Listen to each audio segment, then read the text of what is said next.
오늘 강연은 지난 몇십 년간의 생명과학의 발전을 통해서 우리가 그 지구에 있는 생명체, 최초의 생명체와 최초의 생명체로부터 파생되어 온 그 지구의 생명체계, 그리고 그 안에서 인간의 위치, 또 그걸 통해서 인간이 알아낸 도구를 활용해서 또 스스로 얼마나 그 많이 여러 가지를 바꿔가는지에 대한 그러한 내용들을 정리해서 소개하려고 합니다.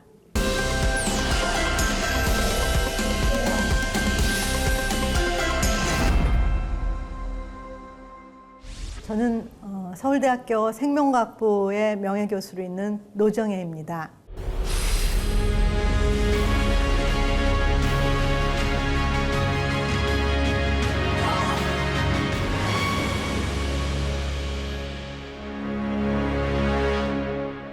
오늘 저에게 주어진 강의의 주제가 생명과학의 현재와 미래. 저는 이게 지금 생명과학이라는 학문의 현재와 미래를 얘기하기보다는 현재의 생명과학이 바라보는 인간의 과거와 미래에 대한 그런 내용으로 주제로 말씀을 드리겠습니다. 지구상의 생명체가 언제 어떻게 처음 생겨났을까? 이거에 대한 이제 질문을 풀어가는 과정을 말씀을 드리겠습니다. 먼저 지구 초기의 생명의 역사를 보면 지구는 지금 생각으로는 45억에서 46년 사이에 지구가 처음 형성이 됐다고 그렇게들 얘기를 합니다. 천문학이나 지구과학에서의 발견하면. 그리고 지구가 만들어지고 달이 떨어져 나가고 거기에 이제 어떤 안정된 해양 생태계, 하이드로스피어죠. 물의 해양 환경이 형성이 된 게 약 42억 년 전쯤이라고 그렇게 추정을 합니다. 그리고 이제 지질학에서 발견할 수 있는 가장 오래된 암석 속에서 유기물이 추출이 된 그것이 한 41억 년 전이라고 알려져 있고요. 그리고 박테리아의 화석, 그러니까 생명체의 화석이죠. 생명체의 화석을 갖고 있는 암석이 제일 오래된 게 36억 년 전으로 그렇게 알려져 있습니다. 그렇다면은 이 생명이 태어난 것은 아마도 물이 해양 생태계가 물층이 하이드로스피어가 생기고 또 여러 유기물들이 만들어지고 그 유기물은 간단한 것부터 고분자 그리고 유전물질, 그게 뭐 RNA부터 만들어졌다고 하는데, 그다음에 DNA가 만들어지고 그런 고분자 물질까지 만들어지고, 그다음에 최초의 생명체의 화석이 발견된 건 36억 년이니까 아마도 42억 년에서 36억 년을 지나는 과정에서 36억 년 전에, 그거보다 더 이전에 이제 최초의 생명체가 생겨났다고 그렇게 생각을 할 수가 있죠. 지구의 생명체의 가장 오래된 공통 조상이라고 해서 영어로 The Last Universal Common Ancestor, 그래서 줄여서 루카라는 그런 별칭으로 부르고 있습니다. 그래서 이 지구상에 있는 이 모든 생명체가 그 루카로부터 시작해서 아마도 그 루카는 36억 년, 지금으로부터 36억 년 내지 42억 년 전에 그 어떤 기간 중에 생겨났을 텐데, 그 루카라는 처음에 최초의 생명체가 다양화가 되면서 지금 현존하는 세균들, 고균들, 그 다음에 동물이나 식물이나 균류 같은 그런 진핵생물들이 지금 이제 그 루카로부터 파생됐다라고 우리가 그렇게 알고 있습니다. 그러면 지구상에 있는 모든 생물의 조상이 이제 하나로 귀결이 된다는 거죠.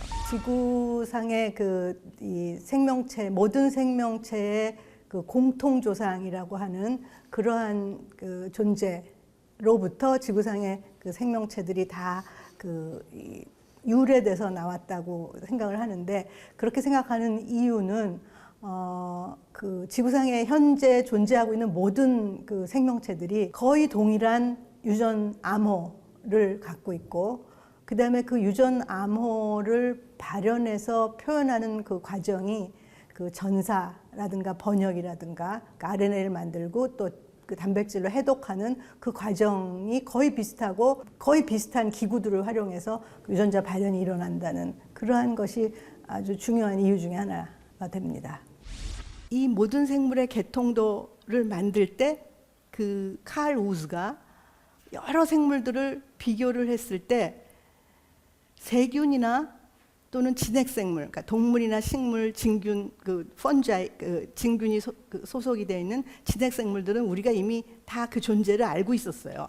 그랬는데 이게 박테리아라고 생각했는데, 별도의 그룹이 있네 하는 거를 찾아낸 게 고균이었습니다. 그래서 고균은 영어로는 아케아, 오래됐다는 표현을 써서 아케아라는 이름이 붙은 그 그룹인데, 그래서 오래됐다는 오렐 고자를 써서 고균이라고 그렇게 얘기를 했죠.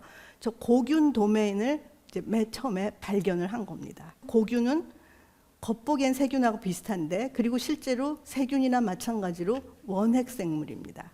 원핵생물이라는 거는 단세포 생물, 주로 단세포 생물인데 그 안에 염색체는 있지만 핵이 없어요. 핵이 없다는 얘기는 염색체를 둘러싼 핵막이 없다는 얘기예요. 그래서 핵이 별도로 이렇게 구획이 되어 있지 않기 때문에 그거를 상당히 프리미티브한 핵을 갖고 있다 해서 원핵 생물이라고 얘기를 합니다. 그리고 이제 그거에 비해서 진핵 생물은 유카리아 해가지고 카리아를 진자로 갖고 있다. 그래서 그 안에 그 핵을, 다시 얘기하면 염색체를 둘러싼 막으로 둘러싼 그 구조, 핵을 갖고 있는 걸 이제 진핵생물이라고 하는데, 저 고균은 박테리아 세균하고 마찬가지로 원핵생물입니다. 그런데 세균하고는 유전 정보의 그 구성이 아주 많이 달라서 그거를 별도의 도메인으로, 존재하는 도메인으로 구성을 했죠.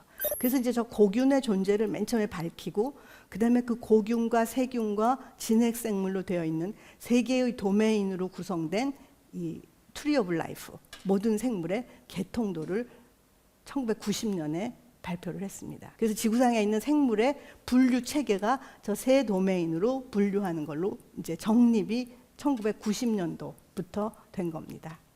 개통수의 맨 뿌리에 해당하는 부분, 세균과 고균으로 나가는 그 가지가 갈라지는 그 맨 처음 위치, 그 위치가 최고의 공통조상, 다시 얘기하면 가장 오래된 공통조상, The Last Universal Common Ancestor, 루카의 위치가 거기가 해당되는 거죠. 그래서 그 루카로부터 세균들이 파생되고 고균들이 파생되고, 그리고 그 다음에 유카리아, 진핵생물들이 파생됐다라는 거를 저 개통수로 보여준 거죠. 그러면 저 루카는 어떤 존재였을까? 그리고 언제 나왔을까? 이제 이런 생각을 할 수 있죠.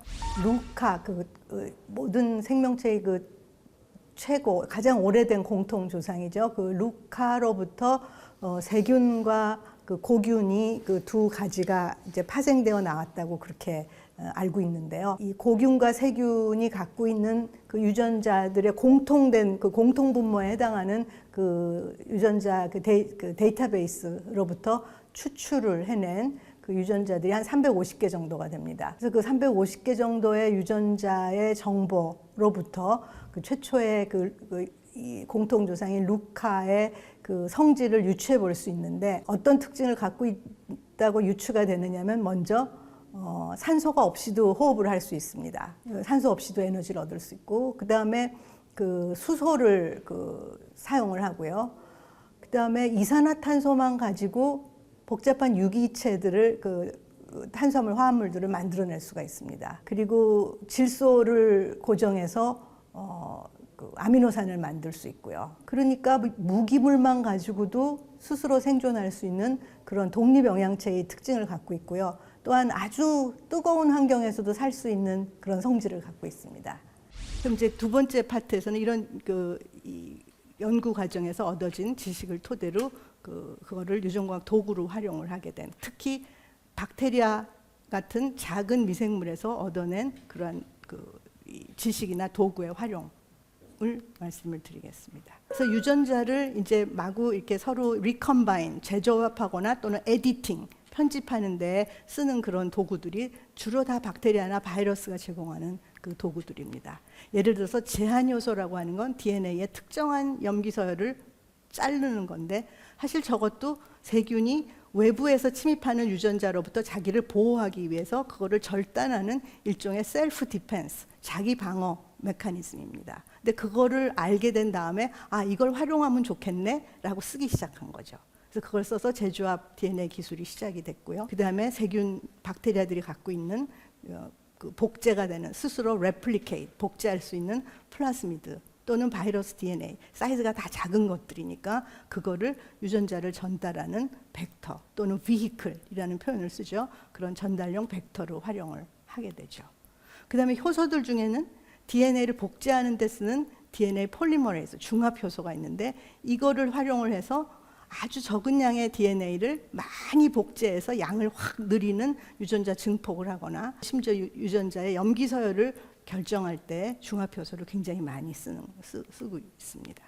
저게 이제 세균이나 바이러스들이 제공하는 효소들이죠. 그다음에 최근에는 크리스퍼 시스템이라고 유전자 편집 시스템인데 이것도 실은 세균에 침입한 바이러스의 DNA를 염색체에 조각조각 저장하고 있다가 나중에 다 같은 종류의 바이러스가 침입했을 때 그거를 맞춰보고 맞으면 그걸 잘라버리는 그런 일종의 면역 시스템입니다. 그래서 세균이 갖고 있는 면역 시스템을 또 활용해서 유전자 편집에 사용을 하고 있는 거죠. 유전 정보를 또 읽는 것도 이제 저런 그 도구들을 활용을 해서 유전 정보를 읽을 수 있는데요. 그 유전체의 염기 서열을 결정을 하는데 그 가장 아주 그 중요한 테크닉을 제공한 분이 프레데릭 생어 박사입니다. 이분이 노벨상을 2번 받으셨는데요. 노벨 화학상을. 두 번째 그 노벨상은 이 핵산의 염기 서열을 결정하는 방법이었습니다. 그리고 그 분이 낸 방법이 사실은 자동화를 하는데 아주 중요한 그런 방법이었어요. 네, 그 생어 박사가 그 유전체의 정보를 읽는 그 획기적인 방법 중에 하나는 그 DNA를 한 가닥을 주형으로 주고 그 DNA 가닥의 그 염기를 읽기 위해서 그거와 상보적인 가닥을 합성하면서, 그러니까 상보적이라는 얘기는 A 염기에 대해서는 T, G 염기에 대해서는 C 이런 식으로 그 짝이 정해져 있는데 그 한 가닥의 염기서를 알기 위해서 그거의 상보적인 가닥을 합성을 하면서 이 염기의 순서를 알아낸 겁니다. 그러면서 그때 그 합성하는 염기가 4가지가 있는데 그 A, G, C, T 각각에다가 서로 다른 형광을 붙여서 그 형광을 읽음으로써 자동화할 수 있는 그런 방법을 개발을 해냈습니다. 거의 자동화를 할 수 있는 그 기본 토대, 그러니까 합성을 하면서 염기를 읽을 수 있다라는 그런 방법을 처음 제시한 게 그 생어 박사의 업적입니다.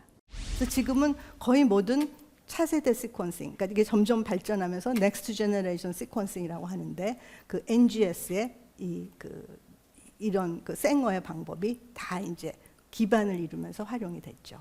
그래서 초고속 대량 염기 서열 결정이 가능하게 됐습니다. 그다음에 이제 마지막 도구로 유전체 편집이 있는데요. 이 유전체 편집을 이제 혁명을 일으킨 게 크리스퍼-카스 시스템입니다. 크리스퍼-카스9이라는 시스템이 대표적인데 저게 이제 유산균에서 찾아낸 건데요. 저거는 염색체에 일정하게 반복된 서열, 그 왼쪽의 그림의 맨 위에 보면 까만 다이아몬드로 돼서 여러 개가 반복이 되는데 저런 식으로 염색체에 저런 부분이 있습니다. 그리고 사이사이에 이제 다른 색깔로 표현이 되어 있는데요. 저게 예전에 침투했던 바이러스의 DNA 조각들을 이 박테리아가 다 저기다가 엮어 놓은 겁니다. 그리고는 일정한 다이아몬드 모양의 서열이 중간중간에 껴 있어서 그것이 반복되어 있는 그러한 부분이 있어요. 그럼 저기 빨간 거가 이제 예를 들어서 빨간 어떤 그 예전에 침투했던 바이러스의 DNA라고 본다면 저기에서부터 만들어진 RNA 그리고 그 근처에서 만들어진 RNA와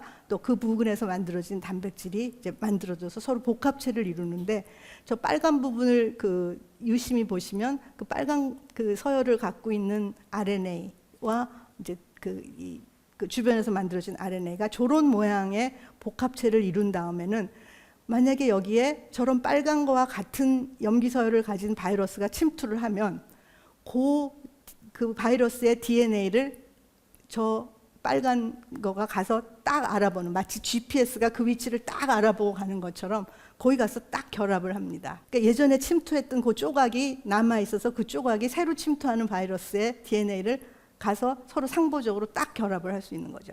그러면 거기 결합한 다음에는 그 카스9이라는 그 단백질이 효소 활성을 갖고 있는데 그 DNA를 딱 잘라버립니다. 그래서 이런 식으로 특정한 DNA 서열을 자를 수 있는 그런 편집 시스템이 세균이 갖고 있는 거를 한 20년 정도의 연구 과정을 통해서 알아내게 됐습니다. 그러면서 이거 사람한테 쓰면 그 편리한 도구겠네 하면서 그 지놈 에디팅을 하는 크리스퍼 카스 시스템이라는 거를 지금 저기 2020년도 노벨상을 받은 그 제니퍼 다우드너 그 버클리 대학 교수하고 샤펑티아 그 막스 플랑크 그 교수가 있는데 그 두 사람이 저거를 굉장히 단순화시켜서 카스9이라는 효소와 가이드 RNA라는 RNA 구조를 만들고 거기에 내가 자르고 싶은 그런 염기서열, 저기 초록색으로 표시되어 있는데 그 초록색으로 되어 있는 염기서열을 엮어서 가이드 RNA를 두 가지 컴포넌트만 섞으면 저 초록색 염기서열을 가진 DNA를 찾아가서 거기서 그 위치를 정확하게 딱 잘라낼 수 있다. 그런 툴을 만든 겁니다. 그래서 가이드 RNA하고 카스 효소 두 가지로만 되어 있는 아주 단순한 시스템을 활용해서 원하는 유전자를 가서 자를 수 있는 시스템을 그것이 이제 크리스퍼 카스의 그 지놈 에디팅의 시초입니다. 그리고 이제 저걸로 노벨상을 받았죠. 이 방법은 정말 쉽고 빠릅니다. 그리고 매우 좋아. 그래서 세균이든 식물이든 동물이든 인간이든 거의 모든 생명체에 다 쓸 수 있고 지금 웬만한 생물학 실험실에서는 다 저거를 쉽게 쓸 수 있습니다. 그리고 저걸 활용해서 생물공학, 농축산, 의학학 등 거의 모든 분야에 응용해서 쓸 수가 있습니다. 그리고 처음에는 저 DNA를 자르는 일만 했는데 이제는 저기를 삽입도 하고 그다음에 염기서열을 딴 걸로 바꿔치기도 합니다. 그야말로 교정이 가능한 거죠. 그래서 다양한 교정 방식이 지금 계속해서 진화하고 있습니다. 그럼 만약에 줄기세포를 편집을 한다면 엄청나게 많은 그 다른 종류의 그 세포들이 그 변형이 가능하겠죠. 그래서 저걸 활용해서 이제 유전자 편집을 하는 세포 치료가 지금 발전을 하고 있습니다. 네, 그 사람을 대상으로 유전자 편집을 하는 게 하면 안 되는 부분이 뭐냐면 자손에게 유전이 되는, 다시 얘기하면 생식세포라든가 아니면은 우리가 그 시험관 아기 그 인공수정할 때 그 수정란 배아들이 만들어지는데 그 배아에는 우리가 그 유전자 편집을 하면 안 되게 되어 있습니다. 그게 이제 현재 법으로 제한이 돼 있고요. 그다음에 그 실제로 유전자 편집을 하는 그 대상도 그 고칠 수 없는 유전병을 편집하는 그거에 이제 한정이 현재로는 되어 있는데요. 지금 유전자 편집을 그래서 그 주로 많이 하는 그 대상이 그 유전성 그 빈혈을 갖고 있는 그 피세포, 혈구세포에 이제 그런 걸 많이 적용을 하고 있습니다. 그런데 앞으로 점점 더 그 유전적인 질환을 치료하는 그런 그 이 범위가 점점 넓어질 걸로 그렇게 예상을 하고 있습니다.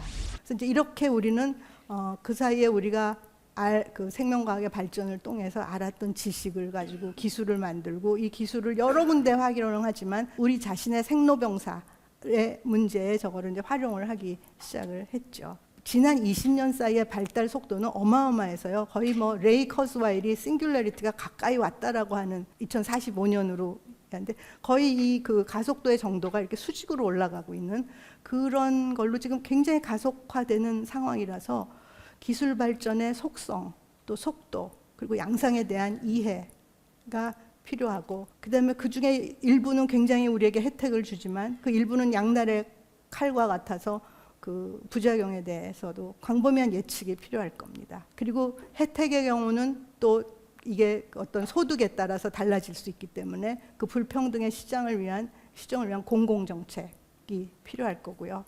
그다음에 부작용에 대해서는 저걸 어떻게 제재할 거고 시정할 건가. 그다음에 그 과정에서 어떤 하지 말아야 될 거에 대한 선긋기 또는 속도 조절 뭐 이런 것들을 해야 될 텐데 그게 과연 가능할까? 그러니까 그거에 대한 대비가 필요할 것 같고요.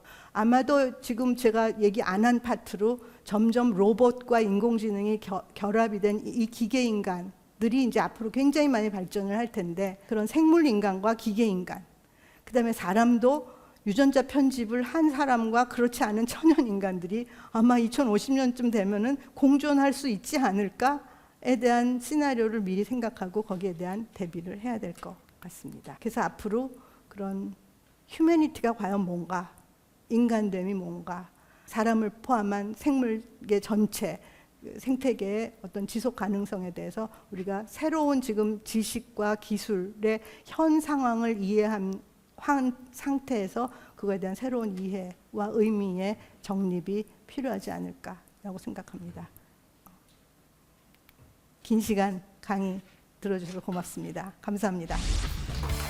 한 가지 책을 추천을 하면 코드